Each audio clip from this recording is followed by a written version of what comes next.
이 카트라는 사람이, 난 재수 없는 사람이라고 생각합니다.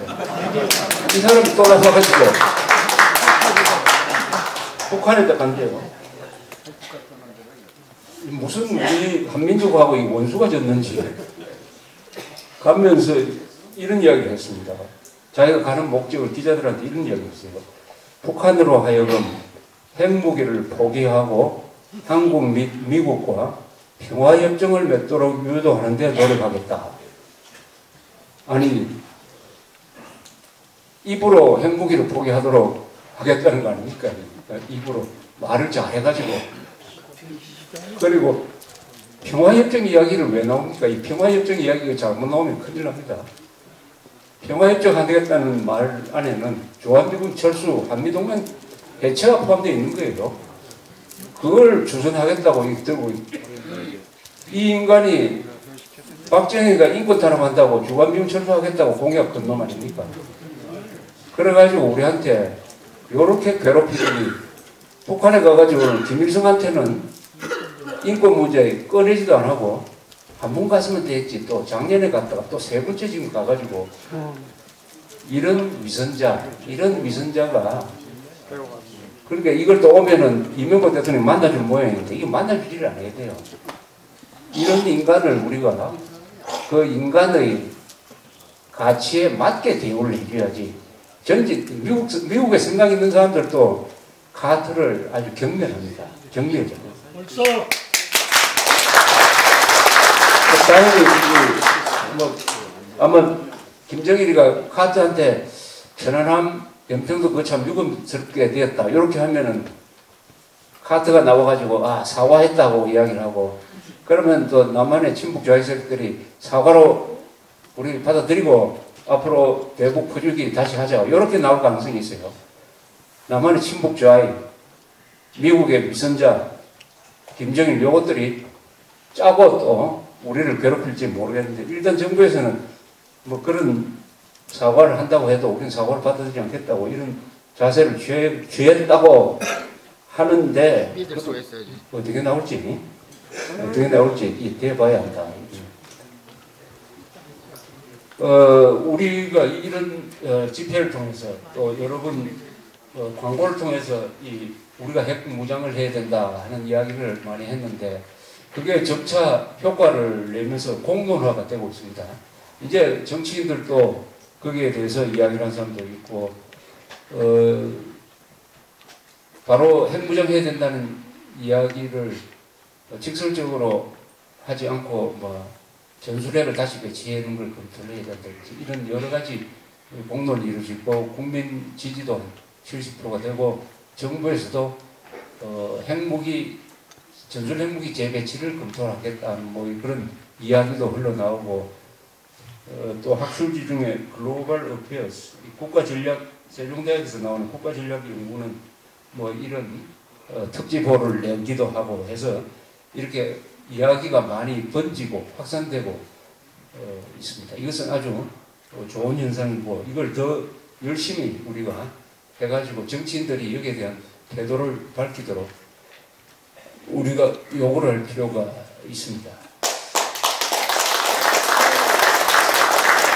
흔히 많이 나온 이야기가 미국이 91년에 빼내간 전술핵 무기를 재배치하는 걸로 하자라고 이야기를 하는데 그거는 옳은 방법이 아니에요. 미국이 빼내가고 또 들어오고 하는 것을 미국 마음대로 하면 안 되고 이럴 경우에는 검토해 볼 필요가 있습니다. 미국이 한국에 전술핵 무기를 배치를 하고 전쟁이 나면은 거기에 대한 사용은 한국 정부하고 협의해서 한다. 사용권을 우리가 가져야 돼요. 사용권을. 그러니까 수시로 뭐 뺐다 넣었다 하는 것을 미국한테 맡겨놓는 것은 우리한테 별 도움이 되지 않습니다. 여기 배치하고 나토에서 그렇게 합니다. 나토에서 독일에 배치한 미국의 핵무기는 전쟁이 나면은 독일 정부와 미국 나토가 협의해서 사용을 결정한다. 이렇게 됩니다. 이 정도가 아니면 그냥 갖다 놓는 걸로 만족해서는 안 되고 우리는 어디까지나 핵에는 핵이니까 우리가 자위적 핵무장을 해야 된다라고 주장을 계속 해야 된다고 생각합니다. 요새 이 검찰 수사 받다가 자살하는 사람이 많아요. 옛날부터도 많았는데 요새 보니까 경산시청, 경상북도 경산시청에 무슨 과장이 술해 혐의로 조사를 받다가 그 검사한테 뺨을 맞았다고 하면서 유서를 남기고 자살했습니다.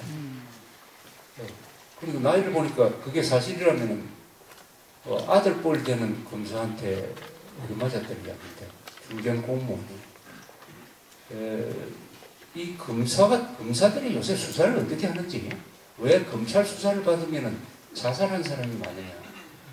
그게 뭐 고문은 아닌 것 같고 인격 모독을 많이 당하는 것 때문이 아니겠느냐 하는 이런 생각이 드는데, 어쨌든 수사를 한다는 것은 이런 의미가 있습니다. 경찰이든 검찰이든 수사를 하면 일단 그 피의자를 보호를 해야 됩니다. 옛날 같으면 그렇게 하지 않으면 옛날에 린치를 하죠. 린치. 나쁜 짓 하는 사람은 피해 입은 사람들이 몰래 가가지고 그냥 몽둥이질 해가지고 때려 죽여버립니다. 그것을 못하게 하기 위해서 구속을 하는 겁니다. 사람을 구속하는 것은 그 사람을 보호한다는 의미가 없어요. 그런데 검찰에서 수사를 받던 사람이 왜 이렇게 자살을 많이 하냐 이거예요. 그러면 이 검찰의 수사 방식에 큰 문제가 있는 거 아니냐 하는 이런 생각을 하게 되는데, 이것도 앞으로 면밀하게 조사를 해가지고 예컨대 수사를 하다가 뺨을 때렸다든지 하는 이런 인격 모독을 했다는 이런 검사는 모조리 몰아내야 됩니다. 그런 식으로 수사할 것 같으면은 누가 수사를 못하겠어요? 때려가지고 자백받으라고 하면은 그 누가 못하겠습니까? 머리 좋은 사람이 고시에 합격해야 되는 거는 때리지 말고 말로써 자백을 받으라고 했습니다. 이것도 우리가 앞으로 지켜봐야 되고, 이게 검찰권이 한국에서는 견제가 안 되는데 그것을 제도적으로 어떻게 견제를 해가지고 이런 일을 또 할 거냐 하는 것도 우리가 민주화로 나가는 일에 굉장히 꼭 필요한 것이라는 것을 말씀드립니다. 이 교과서 이야기가 나오면은 흔히 좌우, 요새 좌우, 뭐 좌파, 우파, 좌편향 이런 이야기가 나오다가 보면은 우리 보수적인 사람들, 식자청에서도 친북은 나쁘지만은 좌파는 괜찮다, 이런 이야기를 하는 사람들이 많아지고 있습니다. 친북은 나쁘지만 좌파는 괜찮다. 요 논리에 따지들면은 큰일 납니다. 그럼 친북은 뭐고 좌파는 뭐냐? 친북은 김정일 편드는 자니까 그 나쁜 건 당연하다. 그럼 좌파는 뭐냐 하면 사람들이 이렇게 생각해요. 아, 유럽에도 좌파가 있고 그 사회당 있지 않느냐 뭐 이렇게 이야기합니다. 근데 남한 좌파와 유럽 좌파는 그 뿌리가 다르죠. 그럼 좌파라고 하는 건 뭐냐 하면은 사람들이 잘 몰라요. 뭘 좌파라고 하느냐. 좌파의 조건이 있어요. 우리가 누구를 좌파라고 부를 때 그냥 막연하게 부르지 않습니다. 조건이 있어요. 그 조건이 제일 중요한 게 두 개입니다. 두 개. 첫째는 이 사회를 계급투쟁설로 본다. 계급투쟁설. 좌파의 세계관이 있습니다. 좌파의 역사관이 있어요. 좌파의 인생관이 있습니다. 좌파의 가치관이 있어요. 그 바닥에는 계급투쟁설입니다. 계급투쟁설은 뭐냐? 이 사회는 자본가와 노동자의 대결이다. 노동자의 갈등이다. 이걸 통해서 역사가 움직여왔다. 기본적으로 계급 갈등에 의해서 역사가 움직여지고 역사가 발전한다. 요걸 현대사회에 딱 놓으면은 노동자 농민이 분리되겠다. 따라서 자본가나 자본가를 편드는 군인이나 또는 이런 거는 다도해야 될 계급의 적이 되는 거죠. 적. 그리고 국가를 뭐로 보느냐? 지배 계급의 도구다. 계급투쟁설은 반드시 국가를 부정합니다. 지배 계급의 도구다. 이렇게 보는 거예요. 이게 계급투쟁설입니다. 이미 그 효용성이 끝났는데도 불구하고 이런 교육을 받으면 세계가 다 그렇게 보는 거예요. 이 세상이 그 틀에서 보이는 거예요. 그래서 입만 벌리면 노동자, 농민, 민중을 이야기합니다. 노동자, 농민, 민중.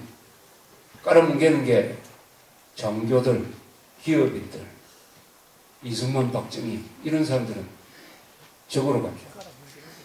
그리고 국가관이 없어요. 좌파적 이념을 갖게 되면 계급을 최우선합니다. 세계의 노동자를 단결하라. 세계의 노동자들은 국적 불문으로 단결하고 따라서 그 나라의 국가에 대한 충성을 하지 마라. 애국심이 없어요. 우리 헌법은 뭐냐? 계급적 특권을 인정하지 않습니다.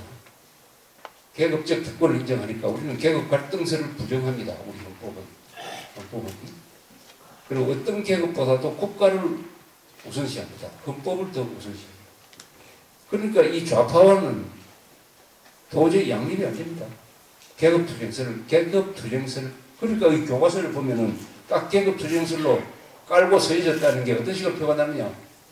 교과서에 보면 말이요. 현대사를 기술하는데